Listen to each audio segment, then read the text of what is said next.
नमस्कार दोस्तों, स्वागत है आप सभी का। आज मैं एक्सप्लोर करने वाली हूँ इंडिया का सबसे फेमस और खूबसूरत tourist destination Goa. Beaches, night life, पानी के स्पोर्ट्स, डिलीशियस फूड और रिच कल्चर। गोवा सब कुछ एक ही जगह देता है। तो चलिए शुरू करते हैं गोवा की यात्रा।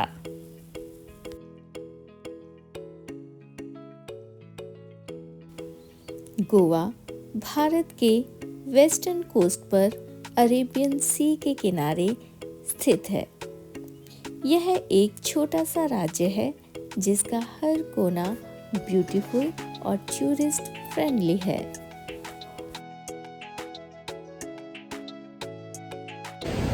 तो अभी हम आए हैं मॉर्जिन बीच में गोवा में, और ये देखो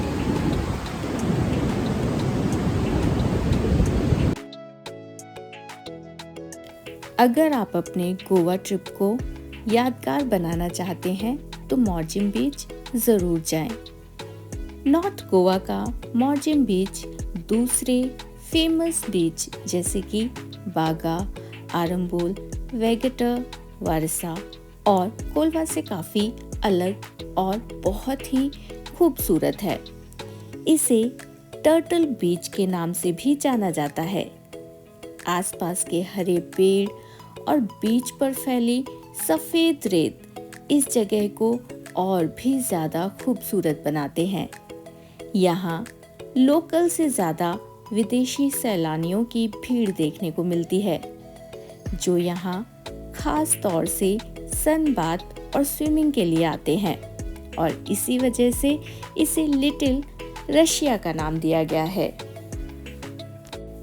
मॉर्जिन बीच के किनारे बने कॉटेज यहाँ रहने के लिए बेस्ट हैं, जहाँ पर आपको सारी मॉडर्न फैसिलिटीज मिल जाती हैं। कम भीड़ की वजह से ये बीच विदेशी सैलानियों के बीच काफ़ी पॉपुलर है, जिसमें आप भी कंफर्टेबली समुद्र की लहरों को एंजॉय कर सकते हैं। ढलते सूरज के साथ यहाँ का नज़ारा और भी ज़्यादा खूबसूरत हो जाता है।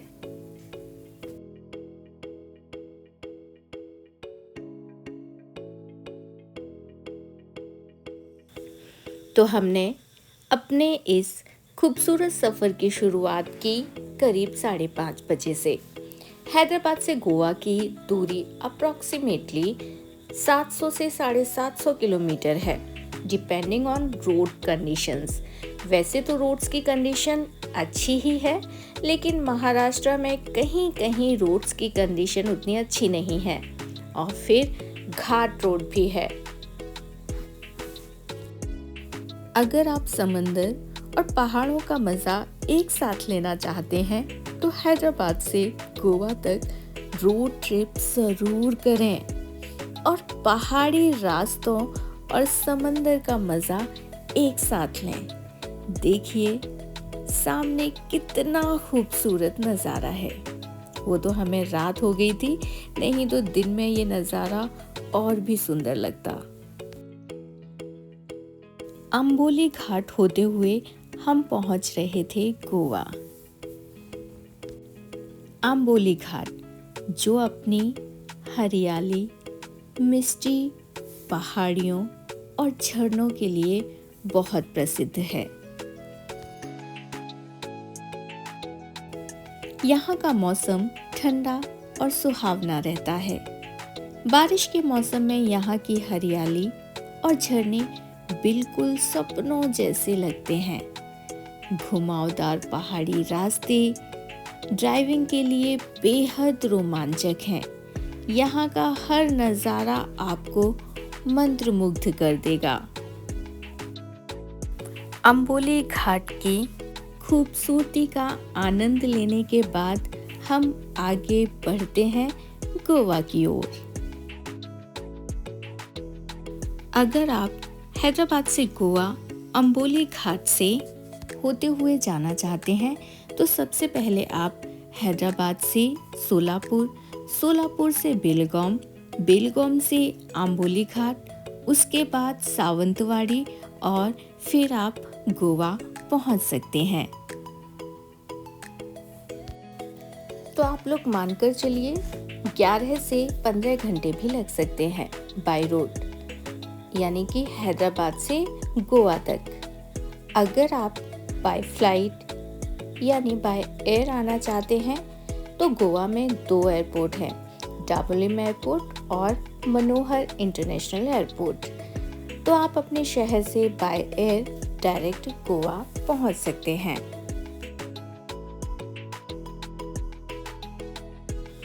बाय रोड गोवा जाना और रास्तों की खूबसूरती को निहारना एक अलग ही सुकून देता है।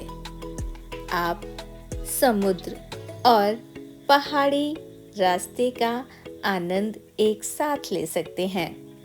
तो हमने अपना सफ़र शुरू किया था हैदराबाद से करीब 5:30 से 6 बजे और पहुंचते पहुंचते हमें रात हो गई थी, पर रास्ते बहुत ही सीनिक और खूबसूरत थे।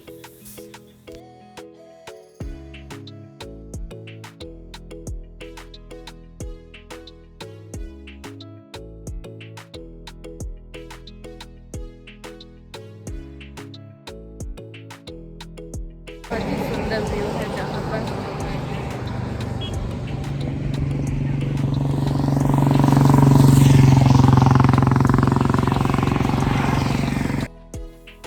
देखिए कितने खूबसूरत नज़ारे हैं, चारों तरफ हरियाली, बहुत ही अद्भुत। हमारा तो गोवा आना सफल रहा, क्योंकि गोवा के रास्ते जो इतने खूबसूरत हैं। अभी हम हैं अंबोली घाट पर। बहुत ही खूबसूरत है अंबोली। अंबोली घाट हैदराबाद से गोवा जाने वाले रास्ते पर पड़ता है।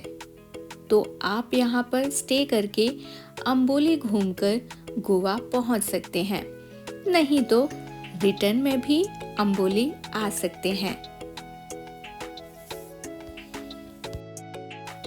अंबोली है तो बहुत ही खूबसूरत, लेकिन अगर आप मॉनसून में आते हैं तो इसकी खूबसूरती में 4 चांद लग जाते हैं।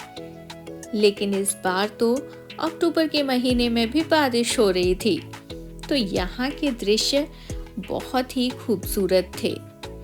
अंबोली में आप कहाँ कहाँ घूम सकते हैं मैं मेरे अंबोली के वीडियो में बताऊंगी, लेकिन अभी तो चलते हैं गोवा, क्योंकि समंदर हमारा इंतजार कर रहा है।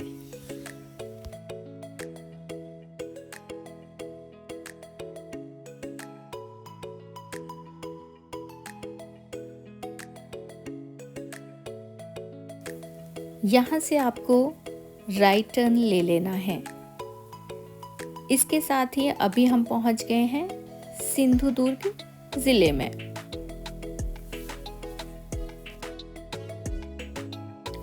इस रास्ते में भी आपको बहुत सारे रिजॉर्ट देखने को मिलेंगे, जो कि बहुत ही अच्छी लोकेशन पर हैं, लेकिन हमें तो गोवा में ही स्टे करना था, वो भी समंदर के पास।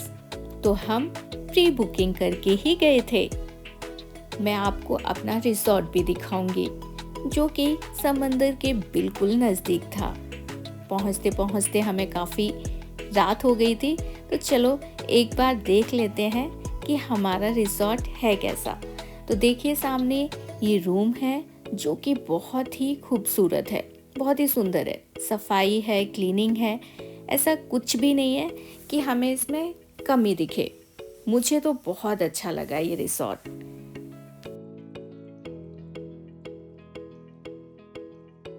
रिजॉर्ट में पूल भी था। हमें काफ़ी रात हो गई थी, करीब 10 बजे पहुंचे थे हम। तो हम सीधे ही डाइनिंग एरिया में पहुंच गए खाना खाने के लिए।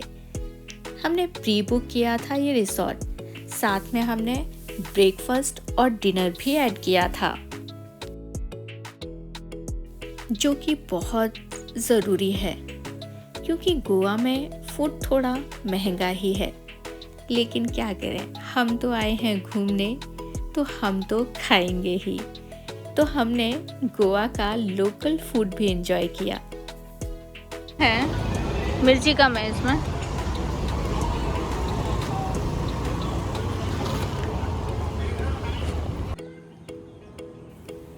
तो ये है सुबह का दृश्य और हम निकल रहे हैं अभी गोवा बीच के लिए। तो चलिए मेरे साथ गोवा बीच पर। हमने जो रिसॉर्ट किया था वो बीच से थोड़ी ही दूर पर था, यानी कि 10 मिनट का ही रास्ता होगा बाय वॉक। तो हम निकल पड़े पैदल पैदल बीच के लिए। तो ऐसे रास्तों से होके हम लोग जा रहे हैं। कौन सा है? अंजुमा बीच है ना? अंजुमा बीच में।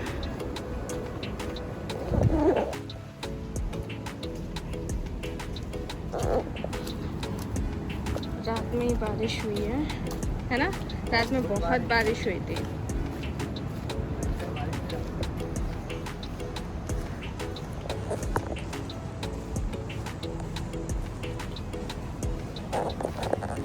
और ये व्यू है समुद्र आने का।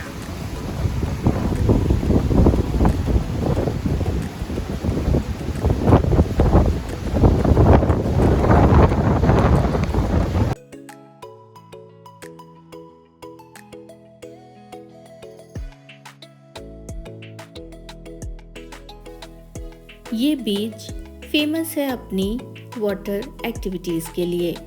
हमने भी इसीलिए नज़दीकी रिसॉर्ट लिया था, लेकिन बारिश की वजह से सारी वाटर एक्टिविटीज़ बंद थीं। लेकिन मौसम बहुत ही शानदार था, साथ में धूप भी नहीं थी और हमें सनस्क्रीन लगाने की भी ज़रूरत नहीं पड़ी।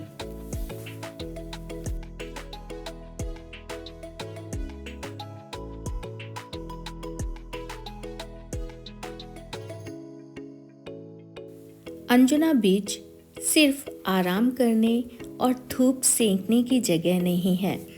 यह एक ऐसी जगह है जहां आप स्थानीय संस्कृति में डूब सकते हैं, स्वादिष्ट गोवा के व्यंजनों का स्वाद ले सकते हैं और विभिन्न प्रकार की स्पोर्ट्स एक्टिविटीज़ भी कर सकते हैं। यहाँ पर आप parasailing, jet skiing, boat ride जैसे वाटर स्पोर्ट्स कर सकते हैं।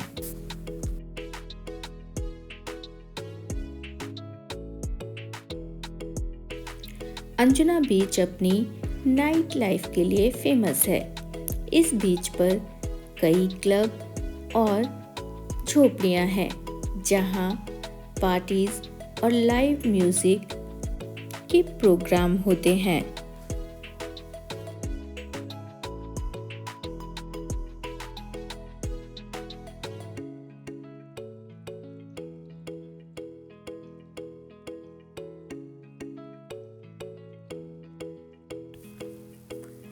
बीच में बारिश बहुत हो रही थी और हमें समंदर के किनारे भी नहीं जाने दिया जा रहा था, क्योंकि समंदर की लहरें बहुत तेज थीं, शायद सिक्योरिटी रीज़न के तहत।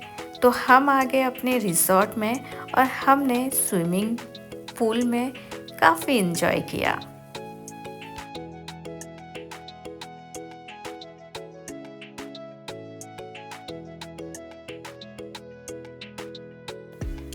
अभी हम जा रहे हैं मैंड्रिम बीच।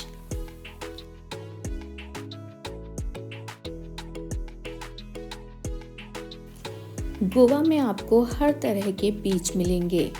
बागा बीच, कैंडोलिम बीच और कैलंगुट जैसे बहुत ही बिजी बीच हैं। और ऐसे बीच भी हैं जैसे वेगेटर में किला मिलेगा, अंजुना में आपको फेमस पिस्सू बाज़ार मिलेगा और अरम्बोल जैसे पार्टी बीच भी हैं। लेकिन मैंड्रिम इन सब से अलग है। ये है मैंड्रिम बीच जाने का रास्ता। ये छोटी सी नहर यानी कैनल बीच में पड़ती है। अक्टूबर से जनवरी के बीच पर्यटन यहाँ पर चरम पर रहता है। मैंड्रिम बीच नॉर्थ गोवा की सबसे शांत जगहों में से एक है, जहाँ पर आपको पार्टीज का शोर सुनाई नहीं देगा। यह एक शांत और निर्मल समुद्र तट है, जहाँ बहुत कम पर्यटक आते हैं।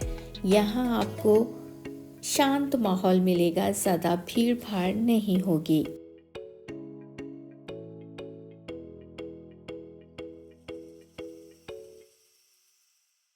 और अभी हम रेडी हो गए हैं बागा बीच जाने के लिए,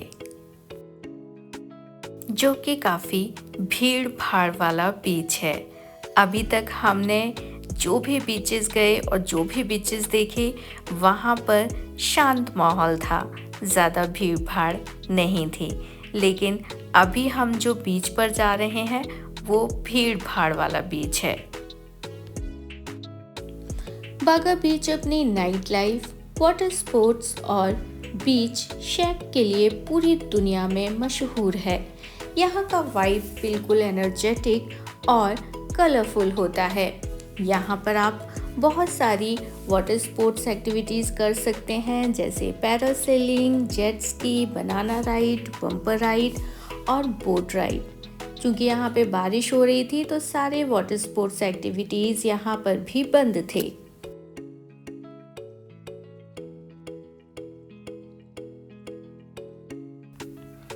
इसके बाद हम लोगों ने बागा बीच पर ही टेस्टी फूड का आनंद लिया और हम लोग निकल गए अपने नए सफ़र की ओर।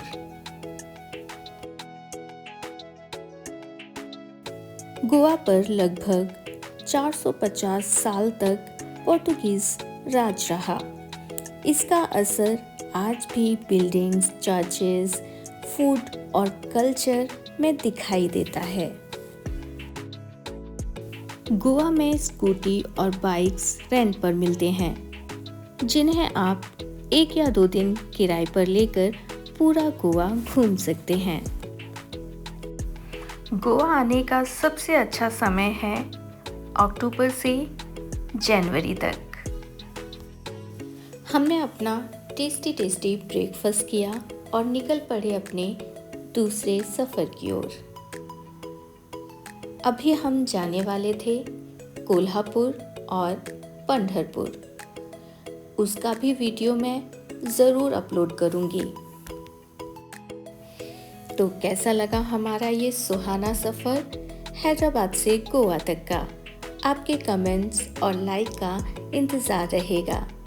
हमारा सफ़र तो काफ़ी अच्छा रहा क्योंकि मौसम बहुत ही शानदार था और धूप भी नहीं थी। तो मिलते हैं अपने नए वीडियो में। नमस्कार।